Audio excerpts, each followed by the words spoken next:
Good morning guys! Kakagising lang natin today. At alam nyo ba, kahapon, alauna na ako nakauwi ng Cavite. No? So sinamahan ko si Sis, Rachel, at saka nag-ano na siya, no? Nag-go na siya sa business natin. That is good. At meron tayong magandang game plan. But anyway, today, gusto ko ipakita sa inyo. First time ko kasing iti-take itong itong Prune Max. So, aside kasi dito kay Miracle Cream natin, na hindi natin maipaliwanag kung ano siya, ito yung pinaka hindi madalas i-promote, pero ito yung pinag-aagawan. So sobrang swerte ko. Thank you kay Ma'am Tess, dahil talagang feeling ko nakipagpatayan pa siya para makakuha siya ng dalawa nito.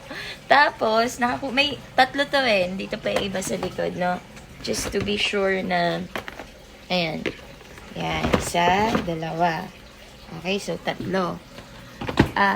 Ito kasi, nag-i-aid siya sa digestive health natin, no? First time ko siyang iti-take ngayon dahil still recovering pa rin ako, no? Meron pa rin akong severe stress, and pag naglalakad ako, mapapansin nyo, hirap pa rin akong huminga. Meron pa rin struggle, no? Kasi yung stomach ko, nakakakain na ako. Actually, nagpasta kami ni Sis Rachel kagabi, nagpizza kami, tawa kami ng tawa. Diba? Nakakain kami dalawa. Okay? Pero, gusto ko mag-fully recovered yung stomach ko kasi for the last 7 years, hindi ako nag-fully recovered sa mga synthetic medicine. One day, ibablog ko sa inyo kung gaano karami yung mga supplements actually na nandito sa bag ko. Isang punong bag, actually ito. Itong buong to, puro supplements yan.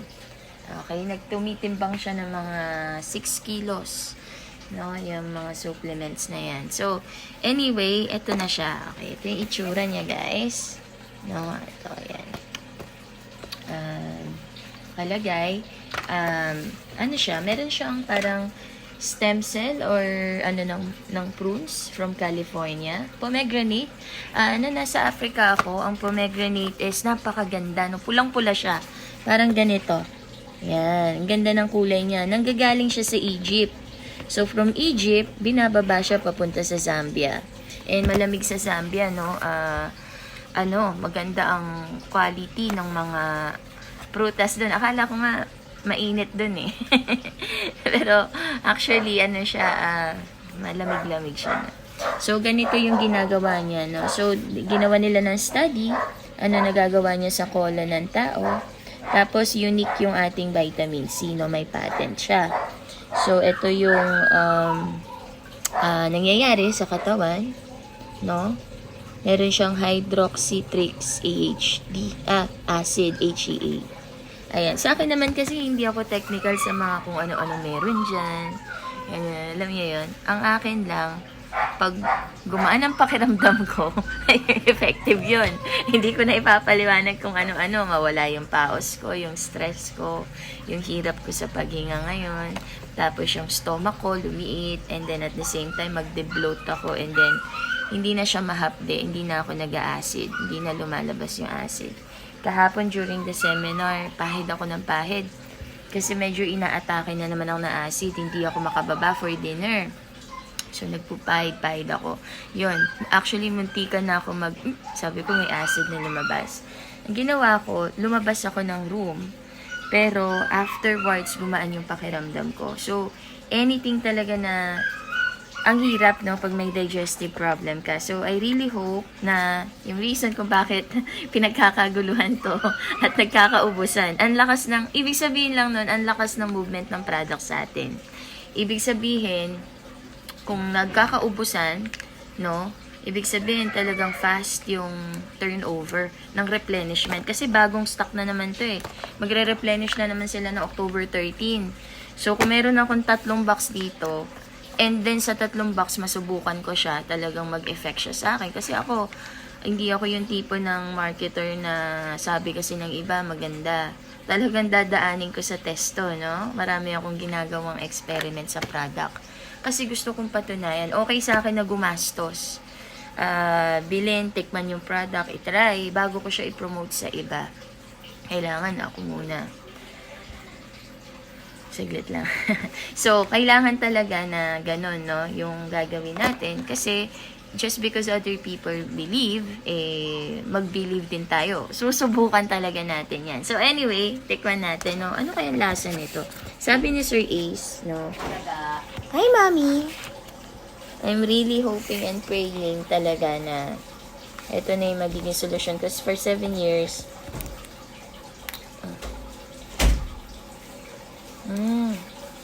ano siya guys? Kulay brown.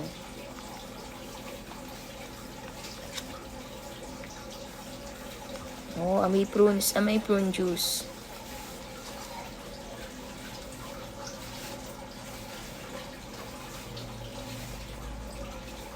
Malapot. Ang asim. Hindi pa ako nag-aalmusal, ma. Actually, matapang siya. Maasim, lasang sampalok nga. Lasang prunes. Pero may mga prune juice akong iniinom, guys. Nakabote. Ano siya, matamis, no? Ito, maasim siya.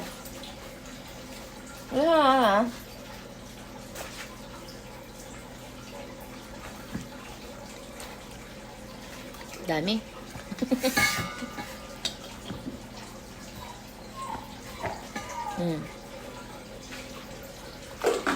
Hindi ko na alam kung iinuman to ng tubig afterwards. Nakakain ka ba kagabi ka? Ang kanin ulam?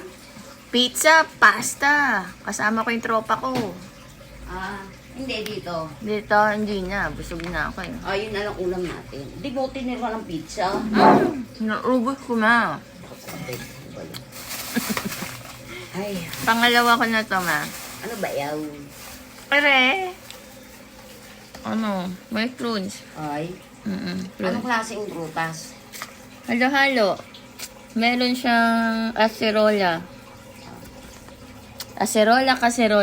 May kaserola yan? Mm. Lulutuan na ng Saka bayan. may pomegranate from, sa Egypt, marami nito, ma.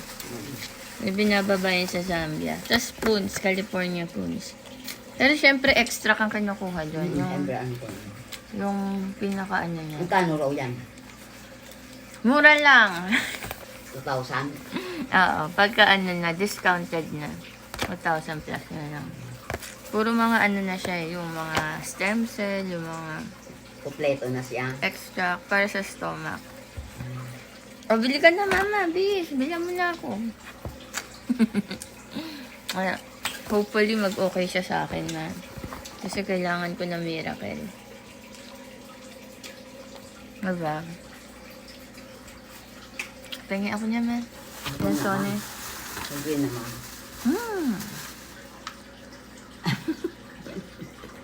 Kain naman ng kain pag ano na, no? Okay na. Ngayon lang, pangalawa na natin to, guys. And then, balitaan ko kayo kung anong pakiramdam afterwards. Medyo mainit lang siya sa tiyan, ma. Kaya? Pag balitaan ko kayo kung anong pakiramdam, anong mangyayari. Napupupo ka ba, o maano ka, ganun. Hindi ko alam eh. Bye-bye. Maganda yan, kasi mainit sa tiyan. Pag mainit sa tiyan, maganda. Kasi pag nanlamigan tiyan mo, sisigmurain ka nun. Kaya may init sa tiyan, ibig sabihin yun. Kumikilos yung mga bulate mo. Handa silang lumabas. Gabi ka naman, nakasalang ako sa video. Ibig sabihin, may bulate ako. Aba, maganda nga yun eh. Walang tao hindi may walang bulate. Dahil sa mga kinakain. Asim. Pwede yung, kailangan nakapunga ka. Pag kinakain mo rin, makukuha mo yung pampungga. May effect siya na additional effect, no? Tignan natin. Sige, salamat po.